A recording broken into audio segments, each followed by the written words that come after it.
Yun o, mga ka-extra, ito ang ating gagawin ngayong araw nito. Yung ating kamote cake. Kaya ako'y samahan nyo muli hanggang sa dulo ng ating mamumunting video para malaman nyo kung paano natin ginawa yung ating masarap na kamote cake. Kaya napakaganda nitong mga pang negosyo, mga ka-extra. Kaya muli ay ako'y samahan nyo hanggang sa dulo para malaman nyo kung paano natin ginawa yung ating masarap na kamote cake. Kaya tara na!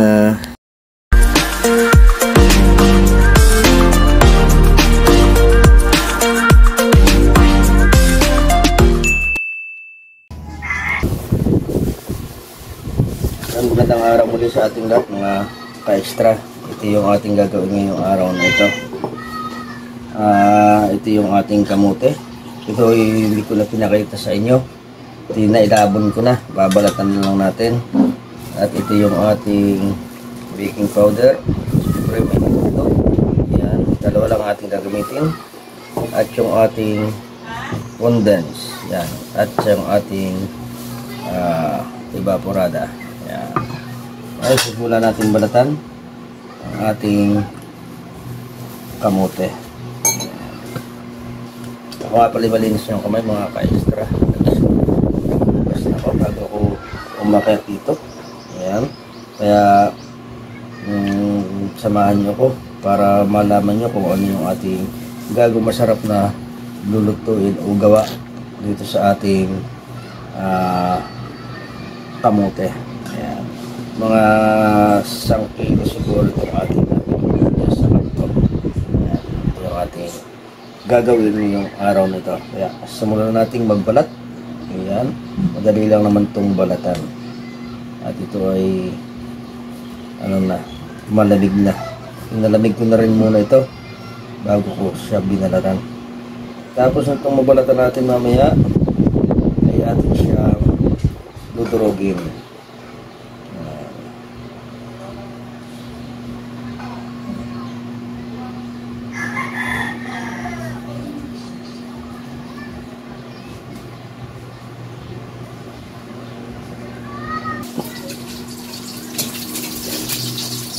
Yan, malapit na matapos yung ating binabalatan. Ito na lang, isang piraso na lang. Yan, at matatapos na siya. Ngayon, pag natapos nating balatan ito, ay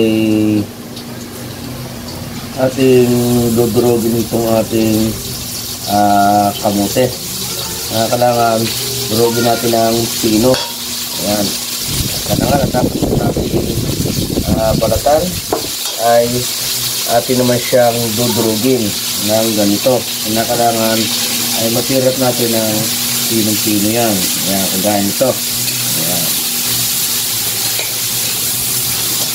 Lahat dapat ay durog na durog para smooth na smooth ang kalalabasan ng ating gagawin kamote cake. Ayan. Baka hindi pa kayo nakakakita o na marunong naman ng ating kamote cake, ay ito pagkakataonan nyo para masundan lahat yung ating gagawin.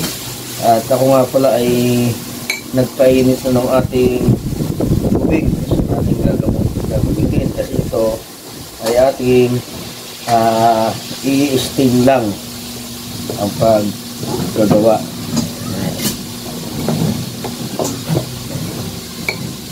Kaya lang pinong-pino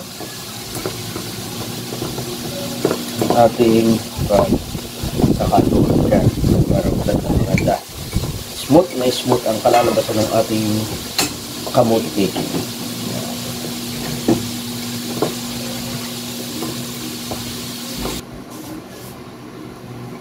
Yan, patapos na yung ating tutulog ng ating kamote. Yan. Kaya kailangan pinong-pino siya, mga ka-extra. Pag nadurog na natin ito ng gusto, ay saka natin lalagay niya ng mga timplada. O yung ating mga sangkap na yan. Ay pinakita ko sa inyo. ka-extra. At saka nga pala, yung ating recipe at nang hindi kami malito, kung naibig yung gumawa nito, ay ilalagay na lang natin ulit doon sa ating description box ang lahat ng ingredients at saka yung procedure para masundan nyo ng gusto. Kung sakaling may gumawa ay hindi kayo na malilito. Yan.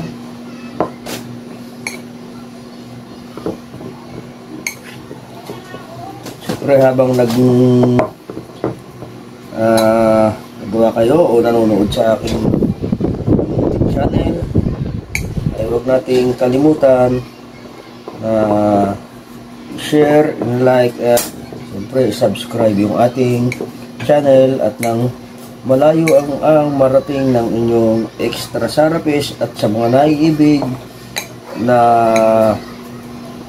matutong gumawa ng mga ganito na simpleng paraan ay malaman din nila.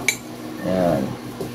At ito ay napakaganda rin pang negosyo mga ka-extra. Ayan. Okay na. Smooth na yung ating pagkakaturo. Yan. So, sisimulan na tayong halo ng ating o maglagay ng ating mga ingredients do sa ating yan na yung ating itlog. Atin munang iwalay ng paglalagay o ating separate. Yan.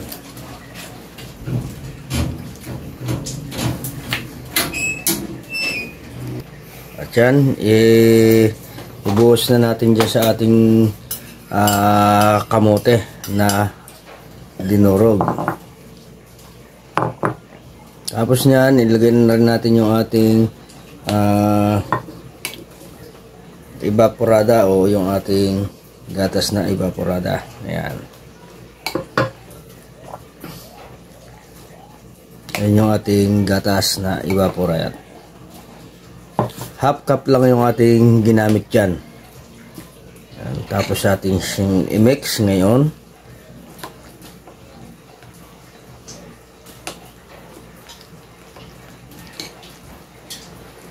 Tingnan nyo mabuti, subaybayang mabuti para hindi kayo malito sa ating paggagawa.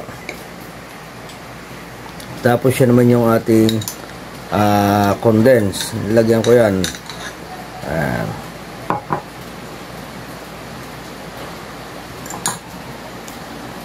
Tapos mix na natin. Nilagyan ko na rin ng ating baking powder.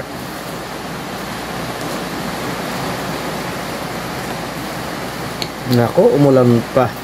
Ang aming pagluluto ng ating kamote cake ay inabot na ng ulan mga ka-extra. Yan, ngayon tapos na nating ilagay lahat yung ating ginamit na ingredients. Yan. Hindi naman natin ilalagay sa ating bowl para diyan naman natin yan ang ating paglalagyan para sa ating steamer. Yan. Nilagyan ko nga pala yan ng ating pepper na para hindi siya dumikit. Yan. Yan po karami yung ating yan ay aalsa pa mamaya pagka ating naluto.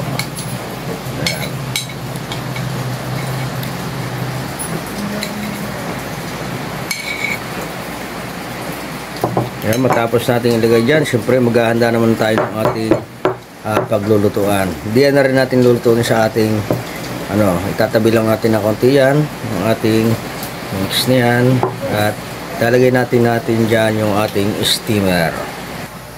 Yan ay ating pinakulong tubig, ay antayin na natin siyang uminit lang bago natin ilagay yung ating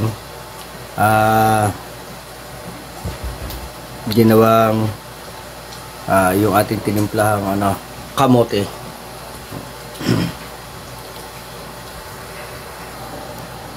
Yan, kumukulo na yung ating nilaga. Pwede na natin siyang ilagay. steam natin siya ng hanggang 40 minutes. Ayan. Balikan natin siya mamaya pagkatapos ng 40 minutes mga ka-extra. Yeah, tingnan natin. Ayan. At yun, okay na. Pwede na natin tanggalin. Ayan. Pintay ko na pala yung aking apoy. Tanggalin natin, medyo mainit. Kuha tayo ng pang sapin. Ito na yung ating gagawin pang sapin para matanggal natin yung ating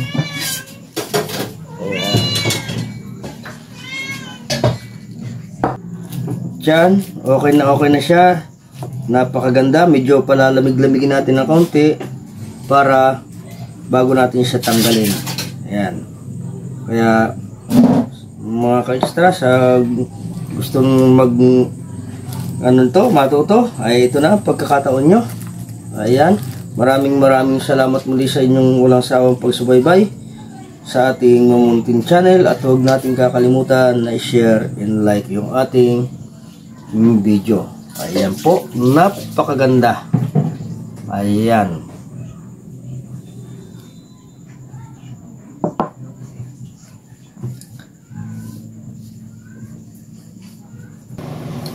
Ayan, ito na yung ating tinanggal na natin ito sa ating bowl. Tingnan na natin yung ating kamote cake. Ayan. Ayan, ang ating kamote cake. Yung ito, kukuha tayo ng mas maganda. Ayan.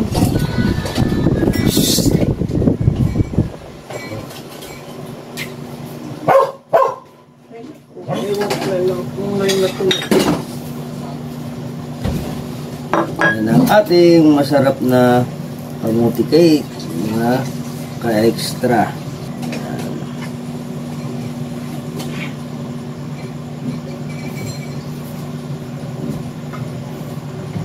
Siya na. Napakaganda ng pagkakaluto ng ating kamote cake. Ayan. Kaya sa mga gusto na magnegosyo ito ay napakalaki ng inyong kikitain dito mga ka-extra. Sa murang halaga lang ng inyong magiging puhunan ay tiyak na inyong pakikinabangan ang ating masarap na kamote. Ayan ang maiba naman yung ating luto sa ating kamote. Ayan na. Napakahap. Kaya maraming salamat muli sa inyong lahat mga ka-extra. At huwag niyo kalimutan na i-share and subscribe yung ating channel. Maraming salamat muli sa inyong lahat.